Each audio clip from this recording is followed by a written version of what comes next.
Hi எல்லாரும் எப்படி இருக்கீங்க? இன்னைக்கு சூப்பராக நெய் மணத்தோட கம்மன்னு வாயில் வச்சோன்னே கரையிற அளவுக்கு சாஃப்டான வெண்பொங்கல் எப்படி செய்யலான்னு பார்க்கலாமா? அதுக்கு ஃபஸ்ட்டு ஒரு டம்ளர் எடுத்துக்கோங்க. டம்ளரில் 3/4 டம்ளர் அளவுக்கு பச்சரிசி எடுத்துக்கோங்க. 1/4 டம்ளர் அளவு பாசிப்பருப்பு எடுத்துக்கோங்க. இப்போ அரிசியும் பருப்பும் சேர்த்து 1 டம்ளர் வரும். இந்த 1 டம்ளர் அரிசி பருப்பையும் போட்டு தண்ணி ஊற்றி நல்லா கழுவி வச்சுக்கோங்க. இப்போ அளவுக்கு 2.5 டம்ளர் தண்ணி ஊற்றிக்கோங்க. 2 டம்ளர் தண்ணி ஊற்றி நல்லா கிளறிட்டு தேவையான அளவு உப்பு போட்டு குக்கரை க்ளோஸ் பண்ணிடுங்க. குக்கரை க்ளோஸ் பண்ணி ஒரு 5 விசில் வச்சு இறக்கிடுங்க. இப்போ பாருங்கள் சாதம் எவ்வளவு குழைவாக இருக்குதுன்னு.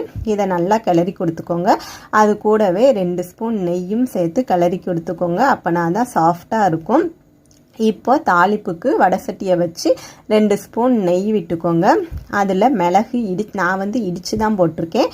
உங்களுக்கு தேவையில்லைன்னா முழுசாக போட்டுக்கோங்க. இப்போ சீரகம், பச்சை மிளகா, இஞ்சி, கருவேப்பிலை அதையும் போட்டு தாளிச்சிட்டு முந்திரி பருப்பு தேவைப்பட்டால் அதையும் போட்டு தாளித்து அந்த வெண்பொங்கலில் கொட்டி நல்லா கிளறிடுங்க.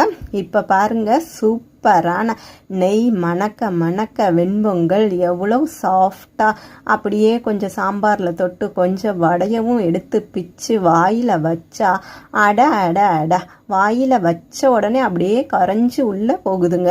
நீங்களும் ஒரு தடவை இதே மாதிரி ட்ரை பண்ணி பாருங்கள். எப்படி வந்துச்சுன்னு கமெண்ட் பண்ணுங்கள். இந்த வீடியோ உங்களுக்கு பிடிச்சிருந்துச்சுன்னா லைக் பண்ணுங்கள். நம்ம சேனலை மறக்காமல் சப்ஸ்கிரைப் பண்ணுங்கள்.